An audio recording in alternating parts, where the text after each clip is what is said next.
Lauren's always been a bit prickly. Type A, quick to judge, never wrong. But she could also be warm, hilarious, and sharp as hell. When we clicked, it was magic. When we didn't, well, you learn to pick your battles, right? About 3 months ago, something shifted. She got more distant. Her phone might as well have been welded to her hand. She'd snap at me over small things, like forgetting to buy oat milk or leaving a towel on the bed. And the sex? Let's just say my right hand's been doing a lot of solo work. I chalked it up to stress. She had just gotten a promotion at work, managing a bigger team, more travel. I'm just exhausted, she'd say. And I believed her because I trusted her. Foolish, maybe, but that's who I was. Then came the texts. Or rather, the guarded texting.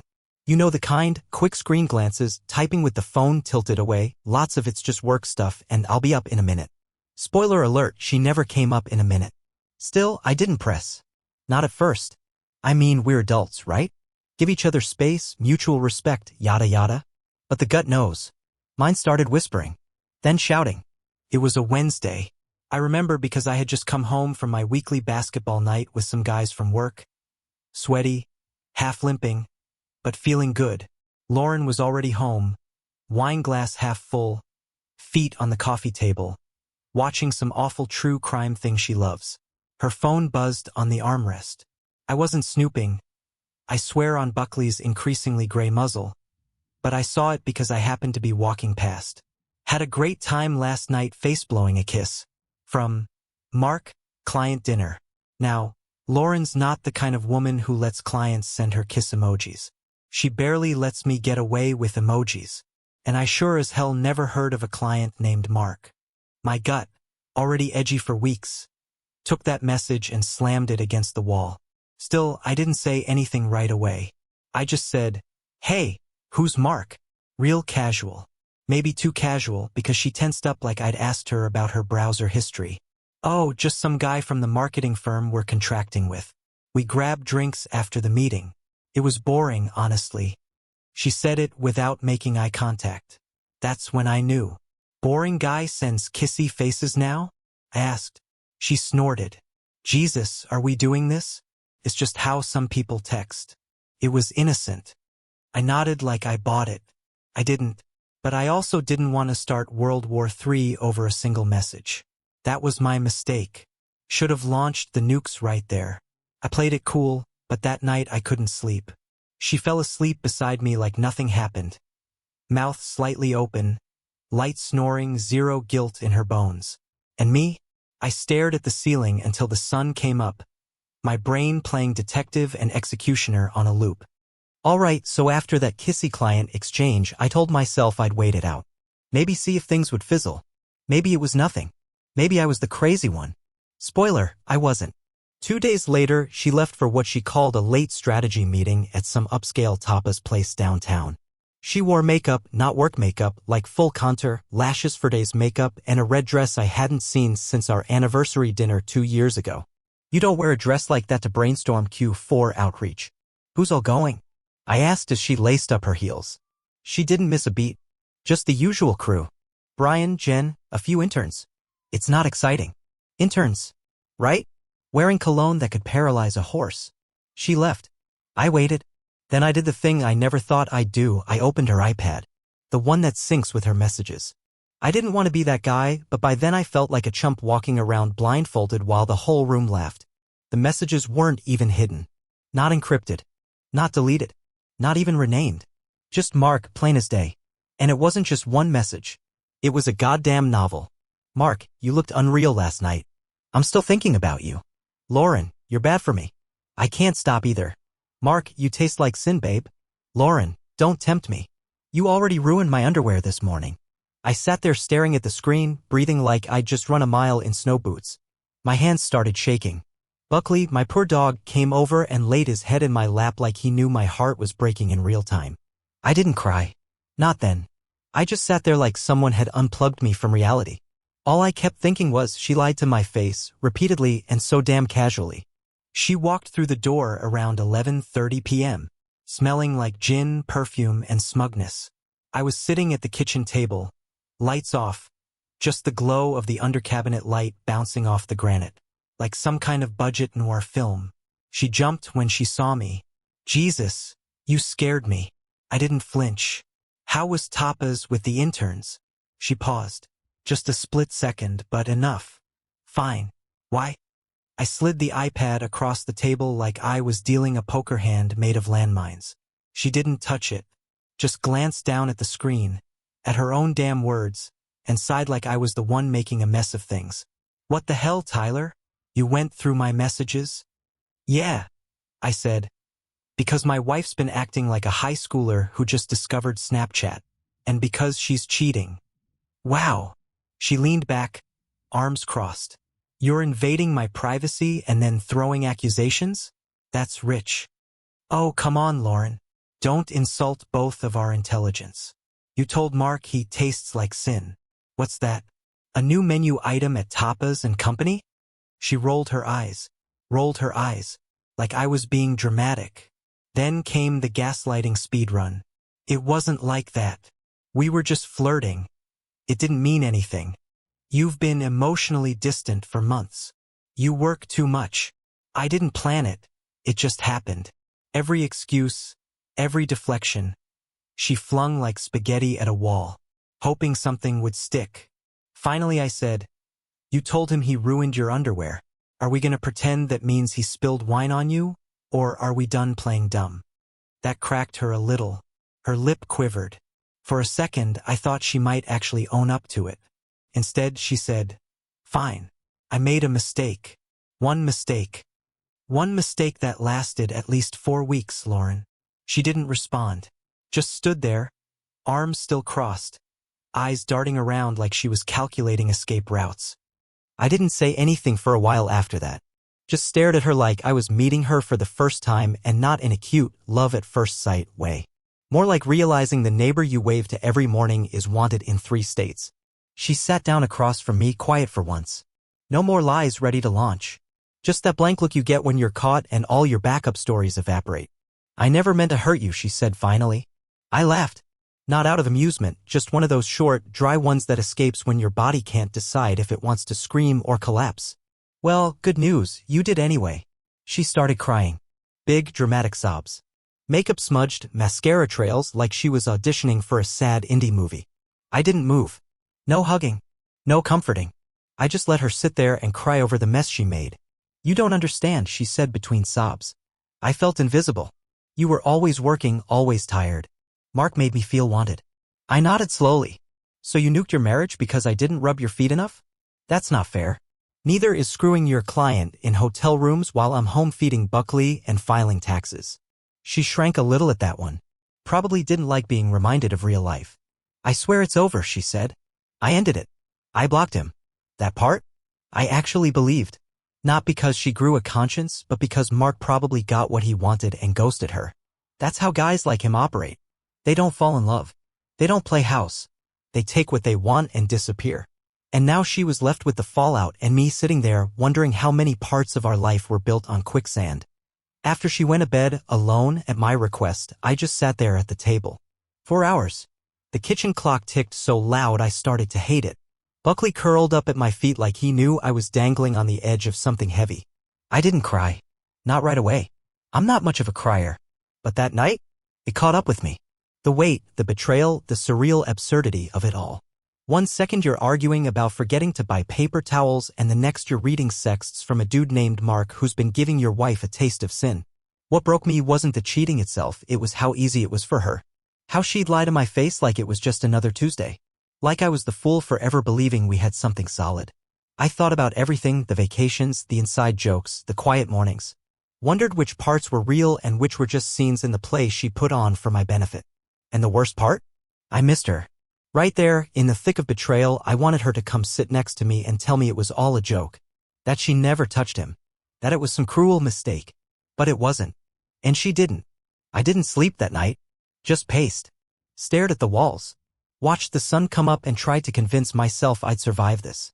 By morning I felt hollow. Like someone had scooped me out and left the shell to make coffee. She came downstairs like she was on probation, eyes puffy, hair tied back, too quiet. She made herself a cup and sat across from me again. Said nothing. I didn't either. We just sat there like roommates who shared a secret no one wanted to talk about. The thing about betrayal is it doesn't stay contained.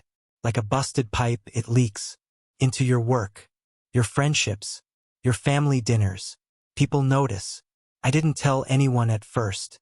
Call it pride, shame, or just not wanting to hear a chorus of, "I'm so sorry, man." But secrets have a way of airing themselves out. It started with my buddy Nate. We've known each other since high school. Beer pong, bad tattoos, and bailing each other out of bad decisions. He called me up the next day to grab lunch, and I almost didn't go. But I did. One look at me and he goes, "You look like someone just ran over your soul." I shrugged. Yeah, something like that. Over wings and a beer I didn't finish, I told him everything. Mark, the texts, the confrontation, Lauren crying like she was the victim, the whole flaming circus. Nate listened, didn't interrupt. When I was done, he sat back and said, "You want me to key his car?" I'm just saying I've got the time. I laughed harder than I expected to. Felt good, brief but good. Then came the parents. My mom knew something was off the second she called, and I didn't ask her about her damn tomato plants. I gave her a sanitized version. Just said we were having issues. She got quiet, then said, "Well, honey, you know where I am if you need to crash for a while." God, I love her. Lauren's family? No idea if they knew. She didn't say anything. Probably playing it cool. Maybe waiting to see if I'd forgive her before admitting to any sins. That's when I realized something. She wasn't just sorry. She was scared. Scared of losing the lifestyle, the house, the social circle. Me maybe, but mostly the image of our marriage. It was her comfort blanket, and I just lit the match. After a few days of radio silence in our own home, me sleeping on the couch, her tiptoeing around like a ghost, I knew I couldn't live in that purgatory. I wasn't built for it. You can only sit in the ashes for so long before you either rebuild or walk away. So I made a decision. One morning over coffee, I looked at her and said, "I want a break. You need to move out." Her mouth fell open like I just asked her to donate a kidney. "What? Tyler, no. I thought we were talking about working through this." "You thought wrong. I need space to breathe, to think, to remember what it feels like to not be lied to every damn day." She went from shocked to angry in 2 seconds flat. "This is our house. Why should I leave?" I just raised an eyebrow. "Because you're the one who invited someone else into our marriage bed. If you want to start rebuilding trust, start by respecting that I need distance." That shut her up. She tried a few more emotional Hail Marys. "I've been begging for affection for months. You never noticed how lonely I was. Are you really going to throw everything away?" But I wasn't throwing anything away. She already had. I was just picking up the pieces. I gave her a week to figure out logistics. Told her to stay with a friend or her sister. Wherever. Just not here. That same night, I packed up all her stuff into 2 big duffel bags. I didn't yell. Didn't burn anything. Just folded, zipped, and left them by the door. It was weirdly cathartic. Like I was finally taking control of the narrative. She left 2 days later. Took Buckley with her just for a few nights. She said she needed the emotional support. I let her. The house felt emptier than I expected. But it also felt honest for the first time in a long while. And that was a start. Once she was gone, the house got quiet. Not peaceful quiet. Not that finally alone with my thoughts kind of quiet. I'm talking haunted. Every room echoed like it missed the drama. The couch still had the dent from my week-long exile. Her coffee mug was still in the dishwasher. Even Buckley's absence felt like some kind of judgment. I half expected him to come home and stare at me like, "Damn, man, you couldn't keep the pack together?" The first few days were rough. I kept expecting her to call, to show up at the door, to beg. She didn't. I think that hurt more than I wanted to admit. Not because I wanted her back, but because part of me still needed her to want to come back. Even if I'd say no. Human ego's a hell of a drug. I filled my time with anything I could. Hit the gym like it owed me money. Took up cooking actual meals instead of living off protein bars and bitterness. Started reading again, fiction, nonfiction, anything to drown out the mental noise. Nate checked in almost daily. "You good?" He'd text. I'd answer, "Not really." That honesty felt better than pretending. The nights were the hardest. The quiet would swell, and my brain would start rerunning old scenes, her smile at our wedding, that weekend we got snowed in and made whiskey sours, the time she cried watching that dumb Pixar movie and blamed allergies. Then the scenes would flip to her with Mark, to those texts, to the look on her face when I told her to leave. That's when the real pain kicked in. Not anger. Just grief. grieving the version of her I thought was real. But slowly, the silence started to change. It stopped feeling empty. Started feeling spacious. Like maybe, just maybe, I could rebuild something in it. Something that didn't involve lies and manipulation wrapped in lingerie. Just when I was starting to enjoy the quiet, to feel the ground settle under me again, my phone lit up with her name. Lauren, hey. Can we talk? Of course. Of course she'd text right when I was beginning to sleep through the night again. I stared at the message for a full minute, thumb hovering over the keyboard, considering every possible reply from lose my number to I'll bring the wine. I typed back. Me, about what? Lauren, I want to explain. Please. Now, part of me wanted to ignore her. Let her sit in that uncertainty. But the other part, the one that still remembered how she took her coffee and the exact way she laughed at dumb sitcoms, couldn't help but be curious. Not hopeful. Just curious. We met at a neutral place. Some indie coffee shop where people pretend to write novels and drink cold brew out of mason jars. She showed up looking tired. Not glam, not polished, just worn out. That somehow hurt more than if she'd come dolled up. She sat down, eyes puffy, voice shaky. I know I messed up.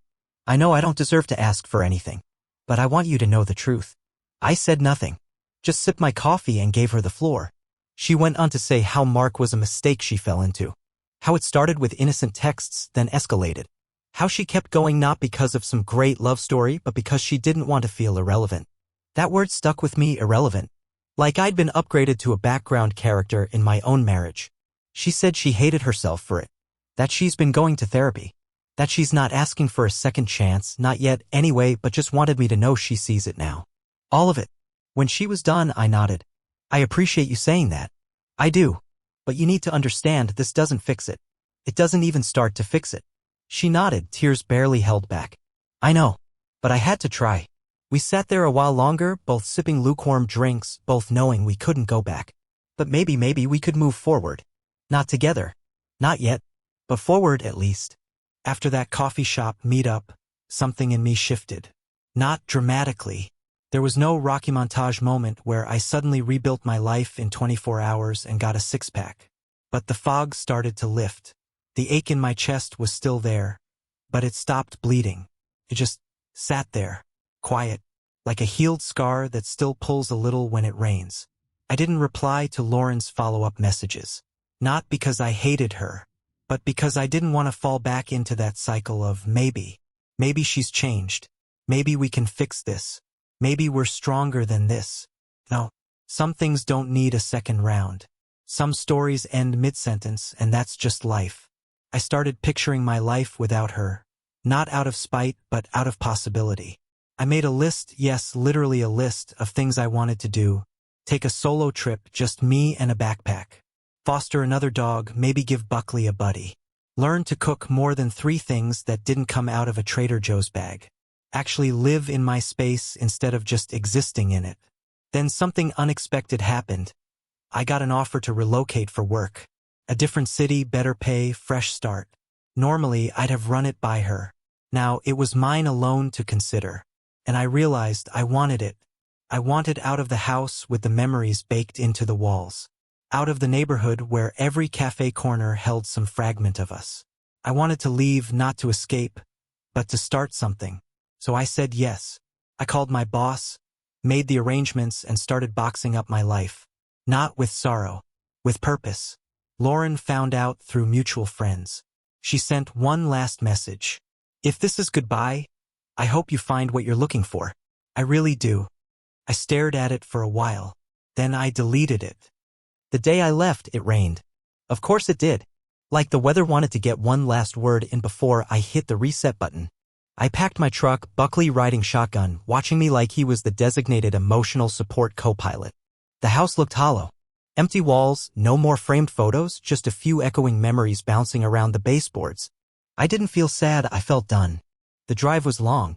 First dates, 2 questionable motels, and 1 Waffle House where a guy named Kurt told me I had that post-divorce glow. I didn't correct him. He wasn't wrong. Somewhere between mile 400 and 500, I realized I hadn't thought about Mark in days. Or what Lauren was doing.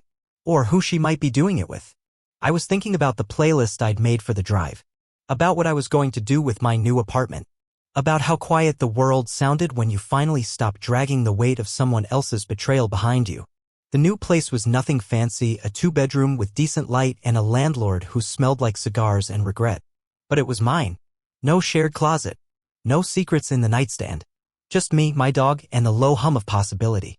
I hung up one picture, me and Buckley at a trailhead, both of us squinting like idiots into the sun. It was crooked. I left it that way. For the first time in months, I slept through the night. No flashbacks. No cold sweat. Just peace. It's strange what you remember after a storm. The smell of her perfume on the couch. The sound she made when she poured wine too fast. The way she used to say fine when she was anything but. Those memories don't hit like a punch anymore. More like postcards from a different life.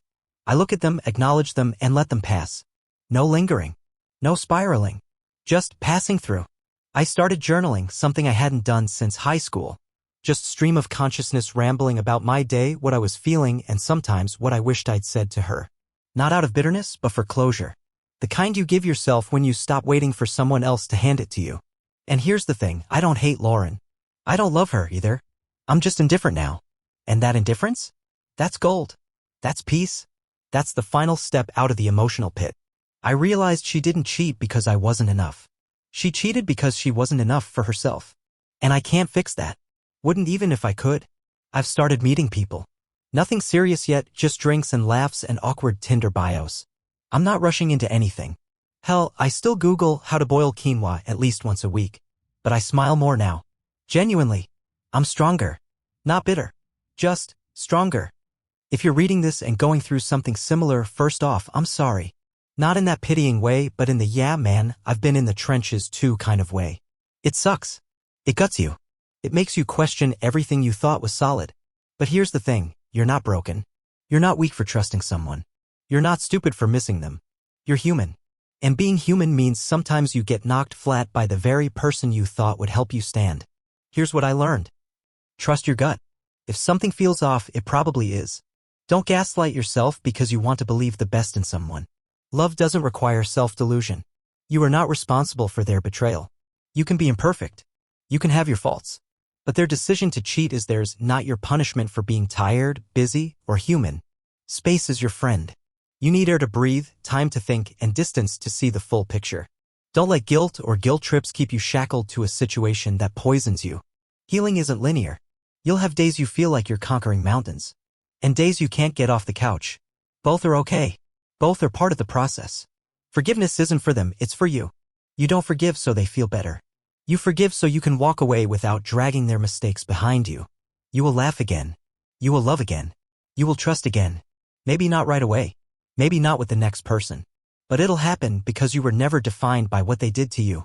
You got this. Even if you don't believe it yet, I'll hold that belief for you until you do. So here I am, months down the line, in a new city with a slightly crooked picture on the wall, a dog who snores louder than a lawnmower, and a sense of self I didn't even know I'd lost. Life's not perfect, but it's mine. And that's more than enough. I still think about her sometimes. Not often. Just in passing. A song comes on. I see a car like hers in traffic. It flickers for a second, then fades. No sting, no spiral. Just a ha, and then I'm back to my day. I don't look back and wonder what I could have done differently. I showed up. I gave love. I trusted. That's what a good man does. That's what I did. And if someone breaks that, well, that's their reflection to stare down, not mine. These days, I focus on the people who choose me. Friends who check in. New faces who make me laugh. Even strangers on Reddit like you who stuck around through the story. If I had to sum it all up in one line, it'd be this: she broke the marriage, but not the man. To anyone out there trying to rebuild after betrayal, take your time, guard your peace, and don't let one person's failure convince you the whole world's broken. You're still standing. That's your power. And me? I've got a second date this Friday. She's cool. Real, honest, nothing to prove. I don't know where it'll go. But I like the way she talks to my dog. That's a good enough place to start. Stay strong, fellas. Onward.